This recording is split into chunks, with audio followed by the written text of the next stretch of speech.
बिल्लाहि मिनश्शैतानिर्रजीम बिस्मिल्लाहिर्रहमानिर्रहीम अस्सलामु अलैकुम वरहमतुल्लाहि वबरकातुहू।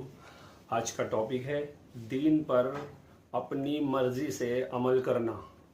सूरह बकरा आयत नंबर 85 और 86, इसमें दो आयतें कवर करेंगे। आज इंशाअल्लाह दो आयतें पढ़ेंगे, एक के अंदर तफसीर है और एक में खाली तर्जुमा है। बिस्मिल्लाहिर्रहमानिर्रहीम।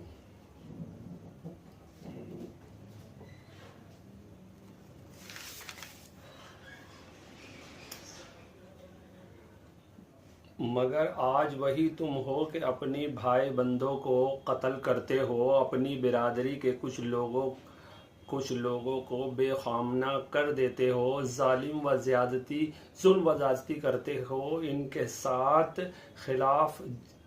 इनके खिलाफ जत्थेबंदियाँ करते हो, और जब वो लड़ाई में पकड़े हुए तुम्हारे पास आते हैं तो इनकी रिहाई के लिए फिदिये का लेन देन करते हो, हालांकि इन्हें इनके घरों से निकालना ही सिरे से तुम पर हराम था।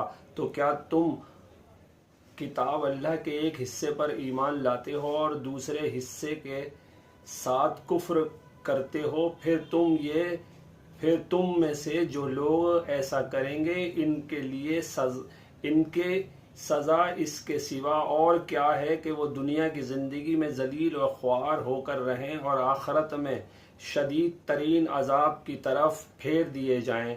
अल्लाह इनकी हरकत से बेखबर नहीं है जो तुम कर रहे हो। वीडियो को शेयर और लाइक और सब्सक्राइब ज़रूर करें और बेल आइकन को ऑन कर लें, जिससे कि वीडियो की नोटिफिकेशन आपके यहाँ पहुँचती रहे। और वीडियो को शेयर ज़रूर करें, लोगों तक भी ये बात पहुँचाएं। अल्हम्दुलिल्लाह। तफसीर। बनी इसराइल और नबी सल्लल्लाहु अलैहि वसल्लम की आमद से पहले मदीने के इतराफ के यहूदी कबाइल ने अपनी हमसाए अरबी कबीलों औस और खजरत से हनीफाना ताल्लुकात कायम कर रखे थे। जब एक अरब कबीला दूसरे कबीले से बरसरे जंग होता तो दोनों के हलीफ यहूदी कबीले भी अपने अपने हलीफ के साथ देते और एक दूसरे के मुकाबले में नबरदा हो जाते थे। ये फेल सिर्री तौर पर किताब अल्लाह के खिलाफ था और वो जानते बूझते किताब अल्लाह के खिलाफ वर्जी कर रहे थे। मगर लड़ाई के बाद जब एक यहूदी कबीले के असरे इन जंग दूसरे यहूदी कबीले साथ आते तो गालिब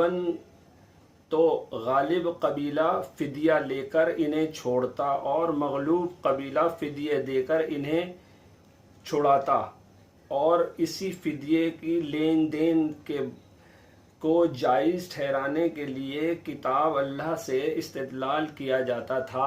गोया किताब अल्लाह की इस इजाज़त को तो सर आंखों पर रखते थे। असरे इन जंग को फिदिया लेकर छोड़ा जाता, मगर जब इस हुक्म को ठुकरा देते थे कि आपस में जंग ही ना की जाए।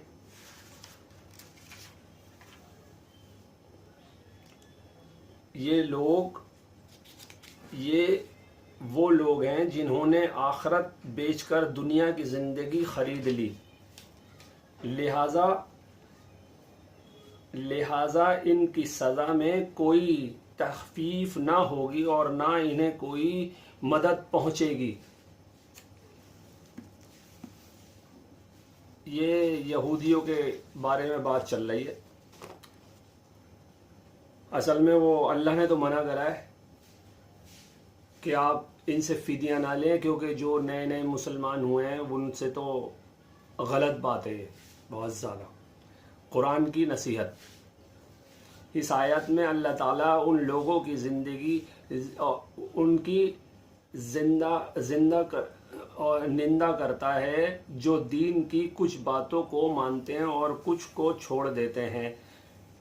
یعنی جو باتیں ان کے فائدے کی ہوتی ہیں انہیں اپنانا اور جو مشکل لگے انہیں نظر انداز کرنا یہ صحیح ایمان کا طریقہ نہیں ہے۔ اس آیات میں ہمیں یہ سیکھ ملتی ہے کہ دین کو پورا اپنانا چاہیے۔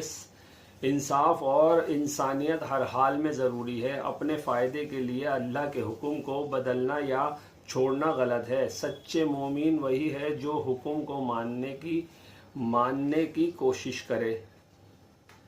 بے شک اگر اللہ کا حکم ہم نے نہیں مانا تو پھر انسان کہاں ہیں؟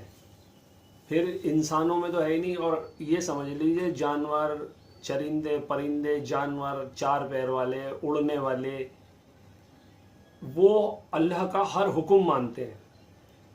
شہد کی مکھی کو دیکھ لیجئے آپ، اپنا کام بخوبی کرتی ہے۔ اللہ نے اس کو وحی کر رکھی ہے کہ وہ شہد اکٹھا کرتی ہے، اس کا کام ہے وہ روز اپنے کام پہ لگ جاتی ہے روز۔ اور ایک انسان ہے وہ وعدہ کر کے بھی آیا پھر بھی نہیں ماننے۔ آپ سمجھ لیجئے ہم کس سے زیادہ اوپر ہیں اور کس سے زیادہ نیچے ہیں۔ پھر بات ایک کر دیتے ہیں ہم کہ ہم اشرف المخلوقات میں سے ہیں۔ اشرف المخلوقات کی ڈیفینیشن جو ہے وہ کچھ اور ہے۔ اللہ نے یہ نہیں کیا کہ تم اشرف المخلوقات ہو اس طریقے پہ، ایسے کام کرنے پہ۔ اصل میں وہ مومنوں کے لیے کہی گئی یہ بات ہے۔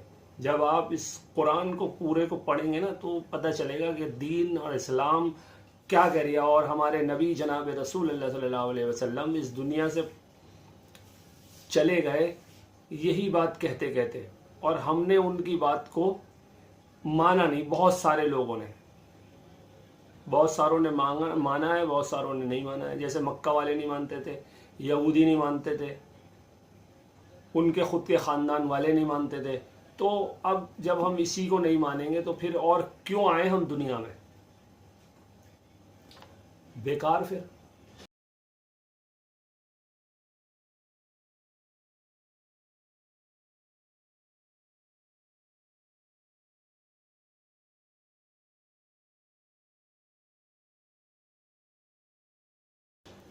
السلام علیکم ورحمۃ اللہ وبرکاتہ۔